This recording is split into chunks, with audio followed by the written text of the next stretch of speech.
Então agora eu vou chamar o primeiro convidado da noite para bater um papo com ele. Ele que é advogado, é músico, é guitarrista da banda Os Forasteiros de Four-Way. Meu amigo Anderson Santos. Chega mais, Anderson. Boa noite, galera do Boteco do Gaspo. É um prazer aqui estar participando desse programa aí que eu já venho acompanhando aí. Eu acho que esse é o quarto ou quinto, não me recordo, Gaspo. Teve um só que quinto, né? Teve um só que eu não acompanhei por compromissos pessoais, mas eu venho acompanhando e sempre muita gente legal aqui, trocando experiência e contando um pouco da sua vivência dentro da música e das outras atividades que faz paralelamente. Mas é um prazer estar aqui, estamos aí para responder e conversar e bater um papo bem legal. Que legal, cara. Tomando uma cervejinha aqui. Eu vou pedir duas coisas para ti. Uma para te virar um pouquinho mais de frente para a câmera aí, que nós estamos te vendo meio de lado. E outra para ti também falar mais perto do microfone, que eu te escuto melhor. Beleza. Cara, o músico, ele nunca faz ideia do quanto ele influencia as pessoas, né, cara? Eu vou começar contando uma história que tu foi um dos caras que me influenciou a tocar um instrumento portátil, né? Para quem não sabe, a gente é contemporâneo aí, a gente nasceu mais ou menos na mesma época, né? Eu em 79, tu em que ano nasceste? 79 também. 79 também aí, né? E São Miguel era uma cidade pequena, né? Bem menor do que é hoje. Hoje tem 40 mil habitantes, na época não sei, devia ter uns 30. Não tinha muita coisa que acontecia por aqui, não. Uma dos eventos bacanas que tinha, que a galera gurizada esperava, eram os joguinhos abertos, né? A galera ia para os joguinhos e tal, né? E pá, lá, né? Todo mundo longe de casa, longe dos pais, com galera de tudo que é lugar, né? Jogos de vôlei, futebol, basquete. Eu jogava xadrez, acho que o Anderson jogava basquete e tal. Jogava enfim, basquete. né? Enfim, a gente ia para esses joguinhos que eram em outras cidades, né? E a galera ficava alojada em colégios, né? Todo mundo nos colégios, assim, com colchões nas salas e tal, né? E tinha lá alguns adultos supervisionando, mas a galera ficava solta boa parte do tempo ali, né? Farreando e tal, né? Tinha, claro, todo o compromisso com o esporte, mas tinha toda a liberdade de estar longe de casa. Nessa época eu estudava piano, né? Eu tocava música erudita. E, pô, piano é aquele estudo solitário dentro de casa e tal, né, cara? Mas eu sempre gostava muito de música e tal, né? E aí a gente tava lá, acho que era talvez jogos regionais na cidade de Itapiranga, provavelmente, se não me engano. Ou talvez Palmitos, não lembro bem agora aonde. Mas estávamos lá no alojamento e tal, né? Eu e um amigo meu, assim, né? Pô, dando uma olhada nas gatinhas por ali e tal, né, cara? Tentando se entrosar e pá, os dois meio perdidos, caminhavam pra lá e pra cá, pra lá e pra cá. E já era tal hora da noite, né? E aí eu olho assim uma mesa assim no refeitório ali, né, cara, um monte de guria ao redor de um cara, o cara tocando violão, né? Era o Anderson lá, né, tocando Pink Floyd, se eu não me engano. Naquela época, o seguinte, em São Miguel, eu acho que tinha pouquíssimas pessoas que tocavam violão. Agora, o cara que tocava Pink Floyd ainda, eu acho que tinha 2 ou 3, né, cara? Aí eu digo, pô, cara, tá aí, eu preciso tocar um instrumento que dê pra carregar de um lado pro outro, cara, senão nunca vou pegar ninguém, cara, não tem como tocando piano, né? Conta pra mim, cara, como é que foi esse começo aí com o violão, Pink Floyd e tudo mais? Pois é, Gaspo. A minha influência vem do meu irmão mais velho. Eu tenho um irmão mais velho que mora em Torres, no Rio Grande do Sul. E ele ouvia rock, muito rock and roll, né? Na época, eu tinha uns 6, 7 anos e acabava, por influência dele, ouvindo o que ele ouvia, né? Ele ouvia bastante Pink Floyd, Led Zeppelin na época. E, e eu, assim, eu lembro que me recordo que meu irmão mais novo sempre ganhava instrumentos musicais de brinquedo e tal, só que ele deixava de lado e eu ia lá e pegava os instrumentos, flautinha com aquelas coresinhas assim, pianinhos com as cores, que vem com as cartilhas com as cores para tu treinar, e eu pegava aquilo lá e devorava e aprendia todas as músicas, até que com 7 ou 8 anos eu ganhei o meu primeiro violão. E nesse começo aí não tinha nenhum professor de violão na época, e então meu irmão mais velho, para me ajudar, comprava as revistinhas que tinha nas bancas, né, de São Miguel, que eram poucas, e me levava também na antiga loja dos discos ali, eu acho que eu não lembro bem, Casa dos Discos, eu não Casa lembro. dos Discos, acho que era. Que era ali no centro e me levava a ouvir música e tal, e eu com essas revistinhas, com o violão, comecei a tirar de ouvido e vendo as notas, as cifras nas nas revistas, e eu ficava impressionado como que aquelas músicas que eu ouvia, como é que eles faziam aquilo, e não tinha material na época, então era muito difícil de morar no interior, então acesso ao máximo que a gente tinha eram algumas revistinhas com cifras. Mas foi ouvindo algumas músicas, ouvindo rock, lá pelos 7, 8 anos, aí que eu desenvolvi esse gosto pelo violão na época, depois acabei mudando para guitarra com 14, 15 anos, né? Então começou ali, né? Com a influência do meu irmão, que graças a Deus aí fui por esse caminho aí, eu sempre agradeço a ele por essa influência que ele deu aí na minha carreira, digamos assim, Que legal, musical. que legal. Também tive influência do meu irmão, fortemente do meu irmão, da minha mãe, enfim.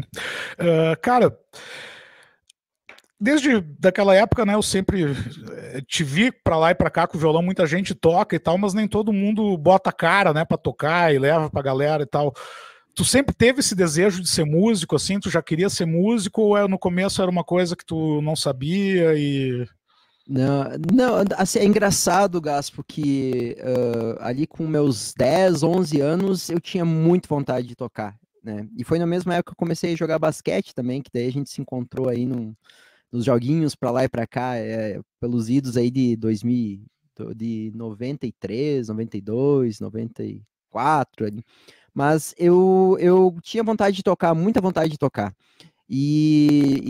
Assim, eu me lembro que com 11 anos eu acompanhava os ensaios de uma banda chamada Rebeldia. Inclusive, o baterista da minha banda hoje, ele fazia parte dessa banda. Fez uma Anderson, época deixa eu só interromper um pouquinho. Teu microfone tá dando um estralinho, cara. Tá estralando, assim. Não sei o que tá acontecendo. quem sabe fica mais longe, assim. Aí ficou Melhorou? melhor. Melhorou, Melhorou? melhorou. Melhorou. Então, com 11 anos eu ia assistir ensaio dessa banda e de repente me convidaram para tocar uma ou duas músicas. E eu já tocava Knock on Heaven's Door na versão do Guns N' Roses, né? Adorava Guns N' Roses na época e gostava de tirar as músicas dele. E comecei a tocar Knock on Heaven's Door, tocar algumas outras músicas, Legião Urbana na época, eu acho que era no Rock Nacional Engenheiros. E, fim das contas, com 12 anos eu fiz meu primeiro show, que foi no Morro do Olha Cristo, só que em legal. 1991, no Morro do Cristo, em Descanso, aqui na época não tinha o Claro, ECA, claro. né, o Estatuto da Criança e Adolescente não existia, foi criado em 91 o Estatuto, e eu Ainda bem. com 12 anos eu tava lá, tocando na noite, no meu primeiro show, mas eu só fiz uma música, né, que foi Knock on Heaven's Door, e na época eu toquei ela na guitarra e cantei, né, eu não Aí canto. se apaixonou pelo palco. Não, aí me apaixonei. Só que assim foi engraçado porque depois a primeira banda, depois que eu montei minha mesmo, só foi quando eu tinha uns 4 anos depois, quando eu tinha uns 16 anos, que daí começa a outra história aí com a banda Zero, até um pouco antes, né? A banda Zero começou aí, quando tinha É, 16 anos. isso aí. Que legal, cara, que legal. Cara, tu tentaste, a gente tá aqui, né? Uma das coisas que eu te trouxe aqui é porque tu tem duas profissões, né? O músico e advogado, né? Tem muita Verdade. gente que se diz músico e é outra coisa, né? Por exemplo, o cara é advogado, não, eu sou músico também. Nem sempre é verdade, às vezes o cara é um picareta. Não é o teu caso, cara. Tu faz as duas coisas com muito profissionalismo, né? É, Quando você faz a música, você age como profissional, você trabalha como profissional, você tem competência, e como advogado também isso me impressiona muito, porque é raro encontrar isso, né? Tu sempre já sabia que tu ia fazer alguma outra profissão, ou tu tentaste primeiro ser músico e daí disse assim, poxa, acho que por aqui vai ser meio casca, eu vou tentar uma outra coisa para garantir o pão nosso de cada dia. Como é que foi teu plano, assim? é engraçado, Gaspa. Eu sou de uma família humilde, assim, sem muitas posses, né? E assim, a música sempre teve desde pequeno, como eu falei antes, desde os 6, 7 anos aí, no sangue, mas quando eu tinha uns 12, 13 anos, a minha mãe tinha que me ocupar a fazer coisas que nem o pessoal vai fazer em inglês, vai fazer. Ela me botou num curso de eletrônica e elétrica no Senai. Eu fiz 2, 3 anos daquele curso, me profissionalizei, digamos, como técnico, né, em eletrônica. E assim, continuei fazendo segundo grau na época, hoje ensino médio e tal, né? E quando chegou a época do vestibular ali, eu falei, não, eu não sei o que eu vou fazer, vou continuar tocando, né? Aí só continuei tocando e estudando, assim, pro vestibular e tal. Fiquei um ano parado, daí até que passei no vestibular de Direito, assim. Como que eu escolhi Direito? Eu pensei assim, pô, a minha situação não é fácil, da minha mãe não é fácil, a gente tem uma família humilde e tal, sem muitas posses. Eu vou tentar alguma coisa assim que possa me. E eu, naquela época eu vislumbrava isso, que possa me trazer um retorno financeiro, né? Eu não cheguei a nem cogitar me profissionalizar na música. Para não mentir, eu desejava fazer o vestibular de música, na época eu sabia que tinha em Santa Maria, né? Só que eu não tinha condições. Então, assim, a gente almeja aquilo que a gente pode alcançar às vezes. Claro, A gente claro, fazer, claro, claro. a gente dá aquele tem aquele sonho muito alto, talvez a gente não consiga alcançar e a gente se frustra. Então, eu não tinha condições de ir para Santa Maria com 16, 17 anos, fazer escola de música e tal, que era uma vontade minha. Mas eu achava interessante a área do direito, porque, além pensando financeiramente, muitos amigos meus da época que se formaram no ensino médio comigo e que participaram da banda e de outras bandas comigo, começaram a fazer o curso de direito. Isso me influenciou lá em 1998 e eu comecei a fazer o curso de direito e me apaixonei. Eu adoro direito, da mesma forma que adoro a música, gosto muito das duas coisas, né? Não vivo, eu acho, sem as duas. Esses dias nós estávamos aí na pandemia, trancafiados em casa, assim, sem poder sair mesmo e a gente sentia falta tanto de se reunir com os amigos da música, como se reunir no escritório. Hoje eu trabalho no escritório que tem aí cerca de 10, 12 pessoas, e a gente é tão envolvido com a coisa, né, dessas 10 pessoas trabalhando, 12 pessoas trabalhando, a gente é tão envolvido que a gente sabe que é dali que sai o sustento de todos, né? Então a gente tem essas duas paixões caminhando paralelamente, e é engraçado porque as pessoas que me conhecem da área do direito ficam surpreendidas quando me vêm tocando, elas não sabiam que eu tocava, ou coisa assim, Que legal, que e legal. a pessoa da música às vezes chega lá no escritório sem saber que sou eu e tu é advogado também, né? E, É, então eu é, tenho esses dois lados, é bem bacana, assim, é bem interessante, assim, e eu que gosto bacana, muito das duas coisas, e levo muito que a legal. sério também. Que legal, cara. Parabéns pela tua trajetória. Realmente muito bacana estar podendo ouvir ela aqui hoje e mais pessoas estarem ouvindo também, cara. Cara, então, nessa época tu fez vestibular para direito e tal. E paralelo a isso, como é que tava a vida musical? O que que tu tava fazendo? Era banda zero ainda ou não? Começou em 97, no final do meu ensino médio, terceirão, eu montei uma banda chamada Narcland. Era eu, o César Luqueza, o Peterson, que hoje é coordenador do curso de Direito aqui em São Miguel. Tínhamos na época o Chico, que era o baterista, Sim, grande. e tinha mais alguém que era, acho que o Petri, Daniel Petri. Ele era o vocalista. E nessa época a gente montou a banda, ficou um ano com essa banda, assim, até que nos reunimos então em 98, eu, o Leandro Demore, né? Eu chamo ele de Aham, Cook. aham, Leandro Demore, o Peterson, o Mauri, que é o baterista, e o César Luqueza também, né? E quero aproveitar aqui e mandar um grande abraço pro César, porque o César, até o ano de 98 eu tocava guitarra, mas eu não tinha guitarra, Gaspo.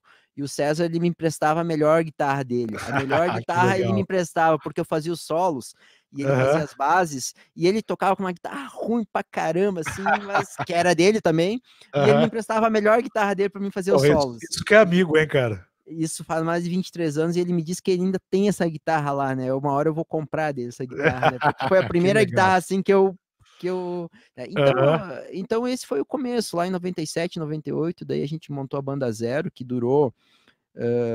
teve uma primeira etapa aí que durou 98, 99, 2000, aí uma segunda etapa que foi 2001 e 2002 com outros integrantes, né, que daí entrou o aham. Cícero Metz, né, a Josi, que fazia os vocais femininos, assim, muito legal também, um rock mais diversificado, né, então foi bastante agitada no início da faculdade.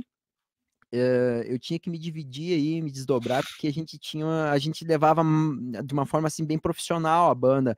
A gente buscava assim fazer shows legais, angariar público, aproveitar a época, a noite de São Miguel do Oeste, tocar aqui na região e tocar em alguns outros lugares, algumas casas aqui da região. Então, eu me dividia nas duas coisas assim, e foi uma época muito divertida, onde que os meus amigos assim que eu levo no coração até hoje a maioria são daquela época, né? A Que gente tem legal. amigos novos, né? Mas aqueles amigos lá, eles moram no nosso coração, mesmo eles estando longe, né? A gente se vê ali, às vezes, a cada 2, 3 anos, né? É verdade. E a música tem essa coisa também de botar uma cola, né, nas relações, assim, quando o cara tem uma banda junto, o cara grava junto, o cara viaja junto e tal. Parece que é uma coisa que fica, né? A gente não se desliga mais dessas pessoas por completo, né? Não, Pode não ficar um tem tempo como. sem ver, mas não tem como. Banda Zero, então, até 2002, 2003 e depois, para onde foi? Aí, 2003, aí já no meio da faculdade ali, tive que trancar a faculdade, eu passei num concurso público na época, fui trabalhar na Casan, né, que é a Companhia de Água e Saneamento aqui de Santa Catarina. Fui trabalhar lá e daí aquilo me tomava bastante tempo, então eu trabalhava na Casan e tive que dar um tempo na música ali, 1 ano e meio, 2, até que o Dr. Marcos Sabadim, né, grande cirurgião dentista aqui de São Miguel do Oeste, me contatou. Eu não conhecia ele me contatou assim pelo telefone, lembro até o dia, eu estava na faculdade, numa aula lá, eu não lembro a aula, mas eu me lembro que ele me ligou durante a aula, eu saí para atender, e ele me convidou, você é o Anderson? Sim, sou, tu toca, tal, toco, vamos montar uma banda, assim, do nada, vamos montar uma banda, opa, vamos conversar.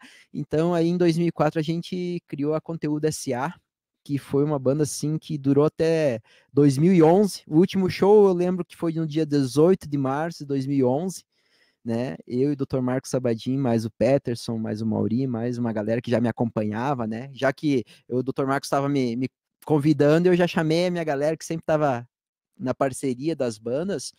Então foi até 2011 e paralelamente depois eu fiz alguns projetos, né? Comecei com os Forasteiros em 2008 e 3 anos paralelamente as duas bandas eu toquei. E ainda conciliava, daí eu saí da Casan em 2005, fui Já fazer eras estágio. advogado nessa época. Sim, eu já era advogado. Não, aí 2005 não, eu saí da Casan, eu trabalhei de 2001 a 2005 na Casan e resolvi abandonar o barco lá da Casan para fazer estágio no Ministério Público Estadual de Santa Catarina e consegui um estágio. Na verdade, eu pedi exoneração sem saber se eu ia conseguir estágio, mas aí fui fazer lá um teste seletivo e deu certo e ingressei lá como estagiário no Ministério Público, fiquei 1 ano e meio, quase 2, até me formar. Aí, quando me formei, logo em seguida comecei a advogar no ano de 2007, né? Então, foi uma época bem bacana. Aí, sempre paralelamente à música, inclusive eu lembro promotores vinham conversar comigo, a gente fazia rodas de violão com os promotores, com os Que juízes, legal. né? A galera gostava muito e então eu aproveitava esse meu dom aí que é na música para também compartilhar com eles lá que a vida dentro dos fóruns não é fácil. Ela Claro, com é, certeza, com certeza. ela, acho que todas as profissões têm suas dificuldades, mas quando tu trabalha com o teu intelecto o dia inteiro, assim, tu chega numa Ainda mais, exaustão mental ainda tremenda, mais né? com temas de discussão, né? São discussões o tempo inteiro, né? Pessoas que É, precisam, né? Anderson, muito legal o teu depoimento até agora. Eu vou te jogar um pouco pro backstage e a gente já volta para concluir a segunda parte da entrevista, beleza? vou tomar minha cervejinha aqui Toma então. aí.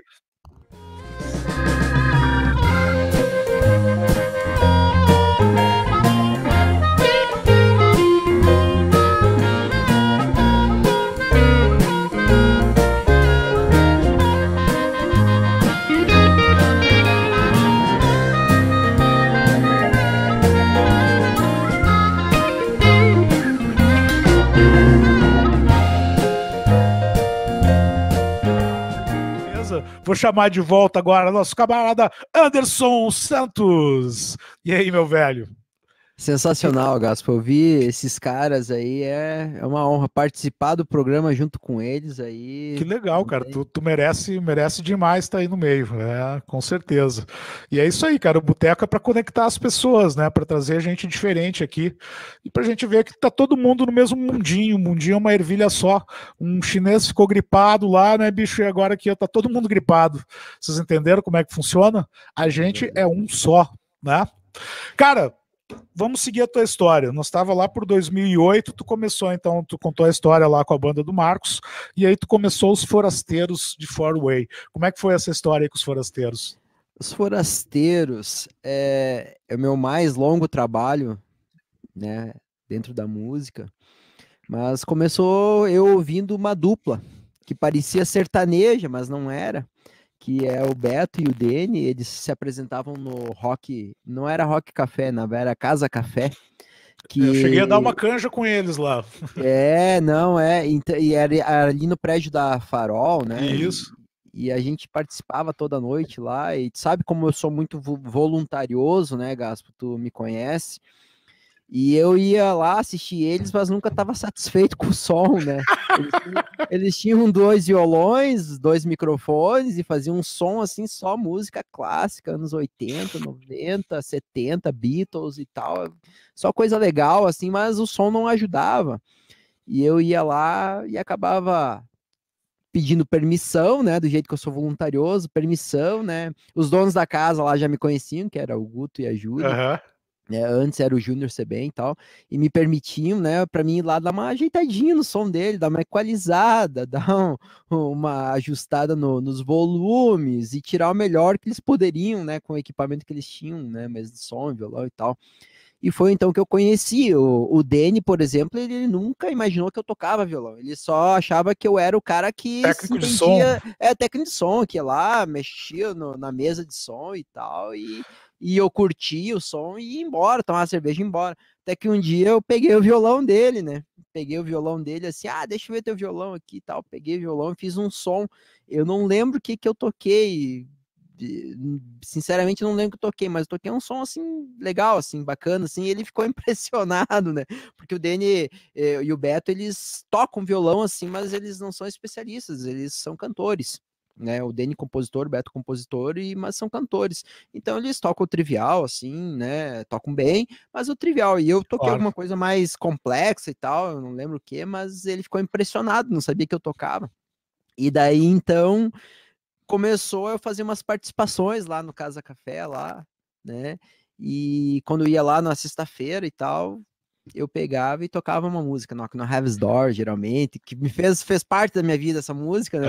Pô, é um baita som. Cara, deixa eu É, só fazer um parênteses, entrou um comentário aqui, a gente falou antes daquela casa de discos que tinha aqui, ó, o Warren, meu irmão aqui, ó, ele falou que era Feira dos Discos, o nome da loja. E ele Feira dos trabalhou Discos. lá, meu irmão trabalhou lá. Ele disse que era o cara que colocava os Led Zeppelin e Pink Floyd pra galera ser Provavelmente. influenciada. Olha aí, ó.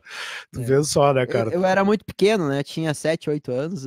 A Feira dos Discos, eu acho que se encerrou ali os trabalhos em 91, 92, eu não lembro bem certo. Mas eu era muito pequeno, mas eu não lembro quem trabalhava lá, mas Aham. eu frequentava lá e ficava maravilhado lá, né? De É, isso aí eu todos aqueles também ia lá. discos, né? Aqueles pôster, discos. Enfim, daí nessa ida até o Casa Café lá, essas participações, eu peguei um dia, assim, o Beto precisava de um guitarrista para tocar numa gig ali, num evento, acho que era lançamento de um DVD de uma banda aqui de São Miguel, que eu não lembro agora, eu não recordo o nome, e daí ele precisava de um baterista e de um guitarrista. E um baixista, né?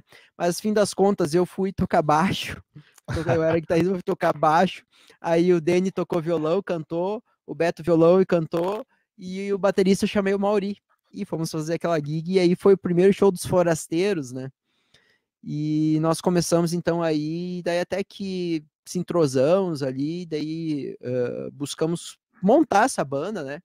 Fazer esse projeto paralelo era diferente daquele projeto que eu tinha com a Conteúdo SA, que era a banda com o Dr. Sabadin. Um projeto mais que buscava mais as coisas autorais. Até então eu só fiz cover, nunca compus nada, nunca fazia nada, só interpretava a música dos outros, dos outros artistas. Então nessa época aí, então eu já comecei a ver a coisa de uma forma De diferente. composição.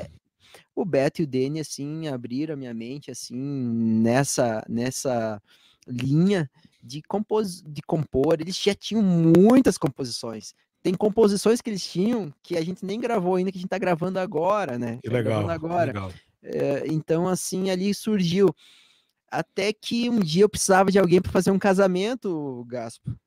Para um casamento, e eu era padrinho de casamento e eu precisava de alguém para tocar um violão e voz lá e tal. E eu convidei o Beto e o Dani e o pagamento foi eu poder produzir ou gravar 3 músicas, né? Falei assim, ó, eu não tenho dinheiro, mas eu posso gravar para vocês 3 composições, porque eu conheci as composições deles. E foi então que a gente fez essa parceria, a gente fez o casamento, tocou no casamento, eu participei também e tal, a gente tocou, foi bem legal, e depois eu acabei gravando 3 músicas, e essas 3 músicas fazem parte do primeiro álbum dos Forasteiros, que foi lançado em 2013, né? E essas músicas já estavam gravadas desde 2010, que é, se eu não me engano, In The Corner, The Corner. Agora eu me esqueci das outras 2, mas fazem parte do primeiro CD dos Forasteiros, que é do CD Keep Rocking, né, que foi lançado em 2013, e junto com aquelas 3 músicas eu acabei gravando todas as outras, produzindo todo o álbum, legal, cara.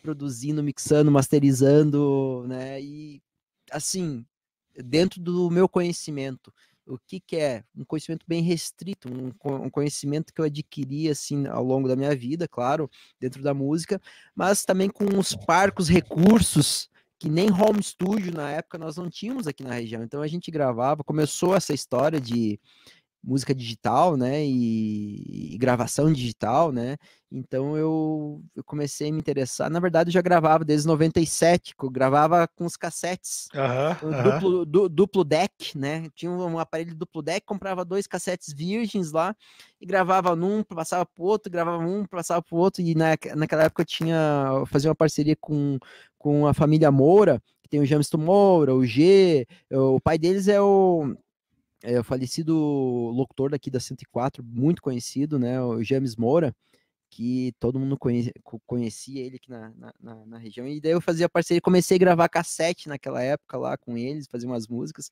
mas eu desenvolvi isso mais mesmo foi com os Forasteiros em 2009 para frente, até 2013, quando eu lancei o primeiro CD, e daí eu comecei a tomar gosto e buscar, estudar bastante, assim, para aprender técnicas de gravação, a aprender outras coisas dentro da música. E aí começou a minha história com o Forasteiro assim, por causa de uma casa de show, que o som nunca estava me agradando, eu fui lá mexer, né?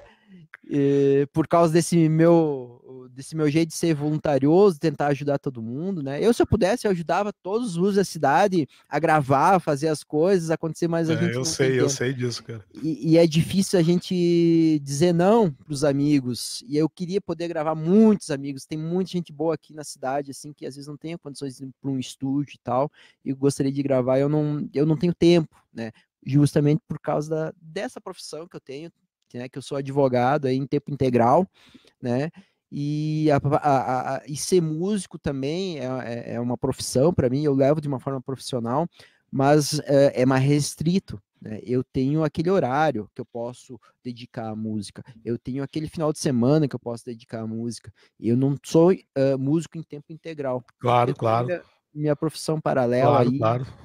E não é fácil conciliar, então tu tem que fazer as definições aí de horários e coisas assim, ó. Enquanto é semana, eu tô no escritório, me dedico ao escritório, durante a noite, eventualmente eu tenho meu horáriozinho lá que eu pego a minha guitarra, vou praticar um pouco, né, ou vou produzir uma música, ou vou vir aqui no estúdio. Geralmente no estúdio, eu digo assim que eu venho para gravar que nem hoje, sexta-feira, à noite, hoje nós vamos fazer uma gravação, no sábado à tarde ou no domingo, né? Então eu tenho que definir bem isso. Tem que se organizar bem. Porque senão tu não consegue levar as duas coisas assim e ser produtivo nas duas coisas, porque não é fácil, né? Claro. Anderson, eu quero mostrar aqui um clipe, a gente tem um clipe, na verdade não é um clipe, né, é a música que vocês gravaram, né, que é Águas, Águas... Repouso das Águas. Repouso das Águas. É um lyric video, né? Isso, né? É uma música que vocês gravaram, que tu produziste, né? Uhum. E que foi feito um vídeo para expor as letras aí, a letra da música, né? Antes eu queria mandar um abraço para a galera que chegou agora aí, para Luana, minha querida amiga Luana, para o José Eduardo lá de Porto Alegre, o Péricles, grande Péricles de Porto Alegre também, que legal, tem uma audiência forte em Porto Alegre, fico muito feliz. Para minha querida amiga, irmã do coração, Maria Luísa Romã Fole, te amo, minha irmã do coração, que bom te ver aí, tá? E logo, logo tu vai receber um telefonema para participar do Boteco do Gaspo aí também, tá? Obrigado demais pela audiência de vocês, tá? Olha só, galera, Vamos exibir então agora o clipe dos Forasteiros de Fairway. Se liga aí.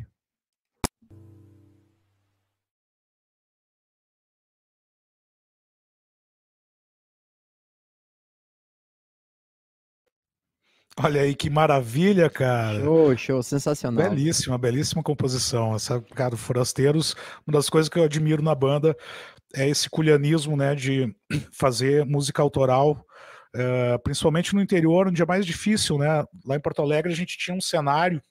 Para quem não sabe, que está assistindo agora, pegou meio perdido aí, quem é esse gordo aí falando, eu morava em Porto Alegre e tal.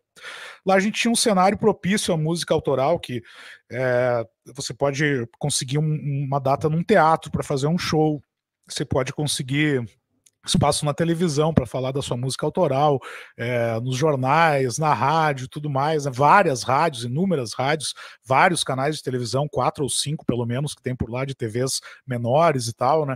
Então acaba ajudando muito mais o artista a propagar a música dele, né?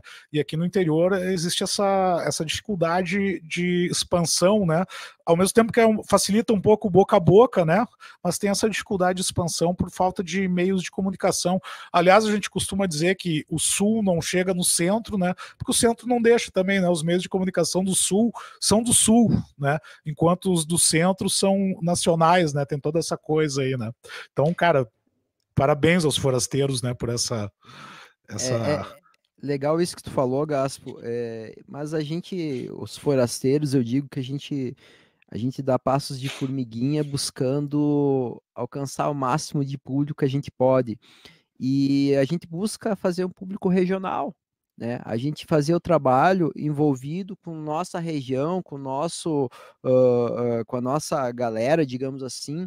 E daí a gente não tem aquela pretensão de explodir, de ir para os grandes centros. A gente busca, se acontecer, ok, mas a nossa pretensão mesmo é nós podermos fazer música para a gente, música para o pessoal da região aqui e poder vender depois os nossos shows de forma regional, até porque todos da banda têm as suas profissões, né? Então é difícil nós fazer uma turnê, por exemplo, que a gente vai sair e ficar 30 dias fora, 40, 50, 60 dias fora.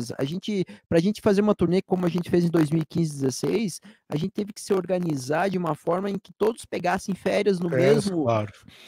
ao mesmo tempo para sair em turnê no caso foi de 25 dias, né, passando por várias cidades de Santa Catarina e Rio Grande do Sul, né, mas de uma Nada forma impede de organizada. acontecer de novo também, né? Não, a gente Nada tem a impede. pretensão, Gaspo, a gente tem a pretensão, e seguindo o teu exemplo, porque a gente sabe que tu também fez uma turnê bem bacana pelo Sul e também por outros países, a pretensão nossa agora é fazer uma turnê descendo Rio Grande do Sul, Uruguai, Argentina e subindo até o Chile, Paraguai e voltar ao Brasil. Quando? Não sei, a gente vai ter que materializar isso. Esse é um projeto. É isso aí, importante é sonhar, né? Deixar a estrela acesa lá no fundo e ela iluminar o caminho do cara, né? Esse que é o legal. Anderson, queria que tu desse o teu recado final aí pra galera de onde achar os forasteiros e tudo mais, que a gente tá chegando ao fim do programa. Então te despede aí do povo. Bom, galera, os forasteiros estão em todas as plataformas digitais, você vai encontrar no Deezer, no Spotify, YouTube Music, em todas as plataformas digitais. Os forasteiros estão começando a desenvolver um trabalho de vídeo, como a gente tem esse trabalho paralelo aí, todo mundo trabalha, tem sua profissão. Então, a gente está começando a aprender a trabalhar com vídeo, então a gente vai começar a desenvolver melhor o nosso canal do YouTube. Ele é um canal que a gente até então não tinha investido muito. Eu acho que a ocasião é agora, né, por causa dessa pandemia. Então, todo mundo está investindo nos seus canais. Então, a gente vai começar a investir no canal do YouTube, tal, com alguns vídeos. A gente até tem alguma coisa no YouTube. Mas você pode encontrar os forasteiros no Instagram, escreve lá, digita os forasteiros de Fairway, né? No Facebook, né? No YouTube e outras plataformas, assim você encontra lá, né? Que lá você vai ter o contato do pessoal da banda, né? Você vai ter material, você vai poder divulgar, né? Se você gostar, você vai poder compartilhar, né? E a gente fica muito feliz, muito grato, se todos puderem dar essa força. compartilhando material, ouvindo material, né? Porque assim a gente incentiva nós a desenvolver outras coisas, como agora Com a gente vai certeza. começar a desenvolver uma nova música, né? Com certeza. Anderson, cara, obrigado demais pela tua participação, foi sensacional, foi emocionante conhecer a tua história, cara. Sempre te respeitei muito como músico, como profissional, e passo a respeitar mais ainda agora, depois de ouvir a tua história, e espero que todos que tenham ouvido também, acredito que todos vão ter essa sensação ainda de passar a te respeitar mais ainda, porque é uma história muito bacana, cara, de muita dedicação, superação. Então, cara, parabéns pelo cara que tu te tornaste e ainda pela trajetória que tu tem ainda pela frente, né, para se tornar alguém ainda muito mais realizado do que hoje ainda. Então, obrigado, cara, demais, tá?